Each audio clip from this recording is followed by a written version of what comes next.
This was great. Wow. They pulled it off. That was so amazing. Those bombers from Missouri going to Iran, taking out the nuclear capacity of that terrorist funding country. I think that's beautiful and to be celebrated. And it's an amazing time to be alive, isn't it, folks? Isn't it? All right. Now, presidents have been wrestling with Iran for a long time. These guys, these goofballs, the thing about these guys, they just wanted to be president. They had no idea what to do once they became president.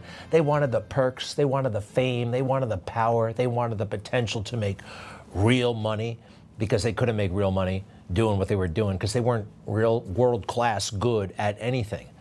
And along comes Trump, huh?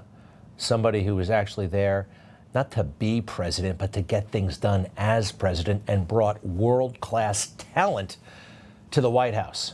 The other guys, politicians, big smile, nice handshake, can I have some money? That's all they had. This guy, from the negotiation to the skill to the knowledge, building, not destroying, but building.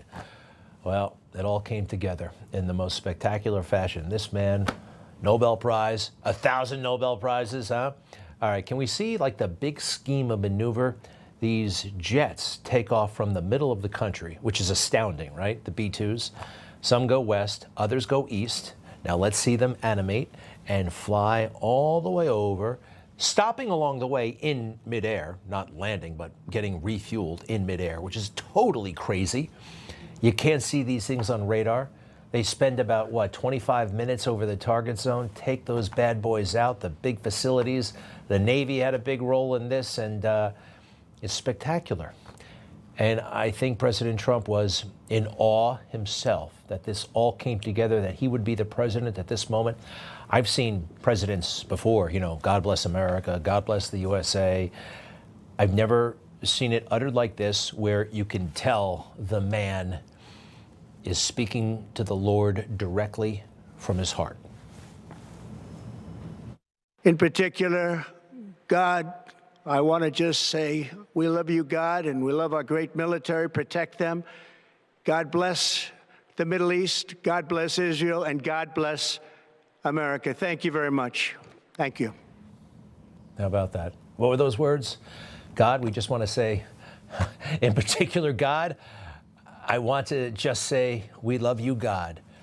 And I could kind of hear it in his voice. This is such an awesome moment, and he's here because he wants it. Now, there have been some developments since Saturday night, a lot of them. Are we on the verge of a total peace in the Middle East? Have you seen these Truth Socials yet? Let's go through them because they're important. President Trump, just a little over 90 minutes ago, congratulations to everyone. It has been fully agreed by and between Israel and Iran that there will be a complete and total ceasefire. Keep going. In approximately 6 hours from now, when Israel and Iran have wound down and completed their in-progress final missions for 12 hours, at which point the war will be considered ended. All right? Officially, Iran will start the ceasefire, and upon the 12th hour, Israel will start the ceasefire, and upon the 24th hour, an official end to the 12-day war will be saluted by the world. The 12-day war. How about that? During each ceasefire, the other side will remain peaceful and respectful. All right. On the assumption that everything works as it should, which it will, I would like to congratulate both countries, Israel and Iran, on having the stamina, courage, and intelligence to end what should be called the 12-day war. Amazing stuff. This is a war that could have gone on for years and destroyed the entire Middle East, but it didn't, and never will. All right. God bless Israel. God bless Iran. God bless the Middle East. God bless the United States of America. And God bless the world. Donald J. Trump, President of the United States of America. I don't think I've ever seen that either, where a president, a leader of any country, right after bombing them, says, God bless that country. This is special. This is very, very special. And this is an exciting time to be alive. Those other guys, the goofballs, I call them, sorry, but they were all goofballs, right? Again, they just wanted to be president. They just wanted the power, all the stuff that president had when he was 40 years old. These guys were striving for, and they got it, and they had no clue what to do with it. And thank goodness we didn't have this disaster in the White House right now.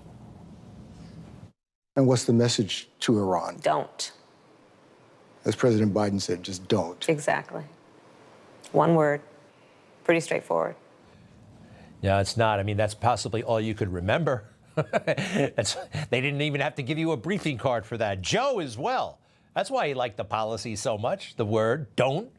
Just one word. Just one easy word to remember. I wonder, what is your message to Hezbollah and its backer, Iran? Don't. Don't. That didn't have any impact on anybody. Now, you saw what Iran did. They lobbed some missiles at Qatar. And I hear they also lobbed some. That's the word, lob, L-O-B. They didn't really mean much by it because, well, they were just spanked by the United States of America really, really hard. And they didn't want any more of that. So this is a face-saving move on their part. And you know what? Let's let them have it. President Trump, just let them have it. Face-saving. I am pleased to report that no Americans were harmed and hardly any damage was done. Most importantly, they've gotten it out of their system, and hopefully there will be no further hate. Next, please. I want to thank Iran for giving us early notice, which made it possible for no lives to be lost and nobody to be injured. Perhaps Iran can now proceed to peace and harmony in the region. You know, you could have given this problem to the State Department for 100 years. You can't say anything like that. What are you doing? You're going to blow the whole system up. Yes, the whole bureaucracy up. It doesn't work that way. You guys give these presidents choices that you cook the books every step of the way. No, it doesn't. We elect the president. He makes the calls. And these are the results. It's pretty cool. Now, the critics are actually begrudgingly giving him some significant shout-outs. The guy on the left is a longtime Democrat, had all kinds of work for Biden and the rest. Drop the banner if you don't mind. I'm not a blind tribalist and am perfectly comfortable praising President Trump for bold and courageous actions. Next, please. Vice President Harris would not have had the courage or fortitude to take such an essential step as the president took. That's a hardcore Democrat staffer. Keep going, please. There are a lot just like it. Mike Pence, I don't really care. He's just figuring out which way whatever. President Trump made the right call to deploy American forces to strike nuclear sites in Iran, and he should be commended for his decisive leadership. All right, Mike, go back to Indiana. Next, please. What else we got here? More? Oh, Fetterman. We can rely on Fetterman these days, but why not? This was the correct move by POTUS. Iran is the world's leading sponsor of terrorism and cannot have nuclear capabilities. Finally, a common-sense Democrat. What else do we have here? Oh, John Bolton, the worst hater of Trump in the world. President Trump made the right decision for America. How about that? Good call by the president. Adam Kinzinger. And I think actually these guys, it's coming from the heart.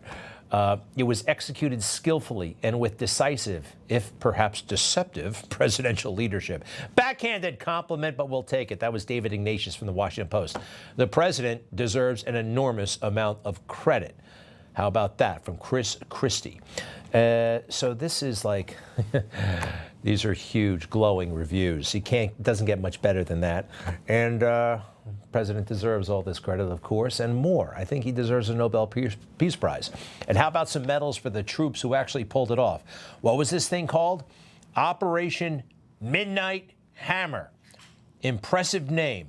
Now, the star of this thing, the men and women who fly and maintain and load with bombs, the B-2 bomber, the B-2 Spirit stealth bomber. I never knew it was nicknamed the Spirit, but it is.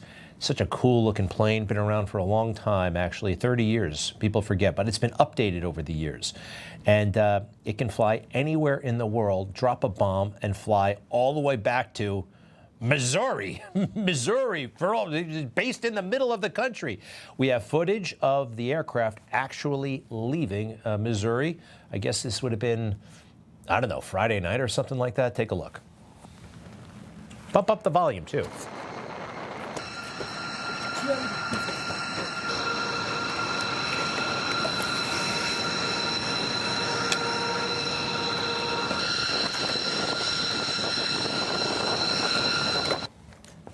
Kind of cool, that night vision stuff.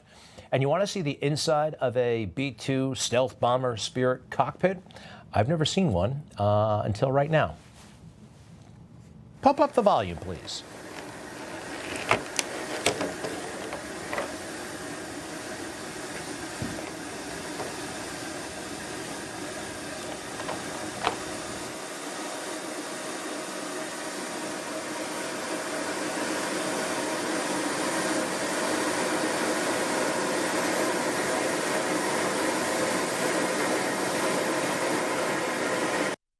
Kind of cool, hanging out behind a KC-135. It had to refuel something like 7 times, at least 8 times. It has a fuel capacity of well over 150,000 pounds. Drop the banner if you can. Isn't that just an amazing sight? It's so cool that we've been able to do this, that we can do this, get gas in the middle of the air. It's just wild. I did it myself a couple of times back in the day in a Harrier jet, but it still amazes me that it can be done, that I did it. Vice President Vance in awe of the entire operation. The operation was really extraordinary. These guys flew from Missouri. They didn't land a single time. They dropped 30,000-pound bombs on a target the size of a washing machine and then got back home safely without ever landing in the Middle East or ever stopping other than to briefly refuel. And, of course, they did that in the air. I can't. So what about this B-2 stealth bomber? I'd like to find out more about it and the men and women who fly the thing. How do you get to fly it? Where do they come from? Who are these magnificent people? Let's take a look. And with there only being 21 of these aircraft ever built and 20 flying today, it's a tight-knit community. And because of that, and the fact that the aircraft isn't easy to learn to fly, it's a highly selective process to even enter training. We're just looking for really good pilots, just like any other community is looking for really good folks. So we need folks that can fly for a very long time at a very, very high skill level. Very, very long time. Oh, a little later in the show, we're going to meet a B-2 pilot. He was a former general in the Air Force. He flew these things, commanded these things. Can't wait to talk to him. A very, very long time, like 30 hours in the airplane. They have an arrangement where they can leave the cockpit and take naps. But it's not that kind of air. There's no back area. There's no fuselage. Next, please. Another key aspect of training, beyond just flying the B-2, is the length of time missions take. Often more than 30 hours, which takes a huge toll on the body. As a result, pilots have to be able to train their bodies to handle that amount of time in the air. Since there are only 20 B-2s in existence, a lot of training flights have to happen in the simulators at the Mission Training Center at Whiteman. One key training sortie they oversee is a 24-hour flight designed to simulate a strike mission anywhere in the world. And according to one pilot, being in a simulator that long is almost like a road trip. If you're stopping by the fast food restaurant and you get the double cheeseburger and the fries and the shake and everything, and you're going to put yourself to sleep. But if you don't eat anything, you're also going to feel miserable. So you got to find that happy middle point. And by doing that 24-hour WIS to get somebody mission qualified, it helps you learn those things about yourself before you do it in the jet for real. Focusing inside the cockpit on all the various tasks that go along with getting to where you're going and making sure that you're going to be able to employ the weapons effectively, get the effects that you want. Well, that's amazing from beginning to end. And they got the effects they want out of these great big bunker busters hitting targets in Iran. We have a little bit of video. I feel like we should have more. There will be more in the days ahead, but that little fire off in the distance, yep, explosions from the great big bunker buster 30,000-pound bombs.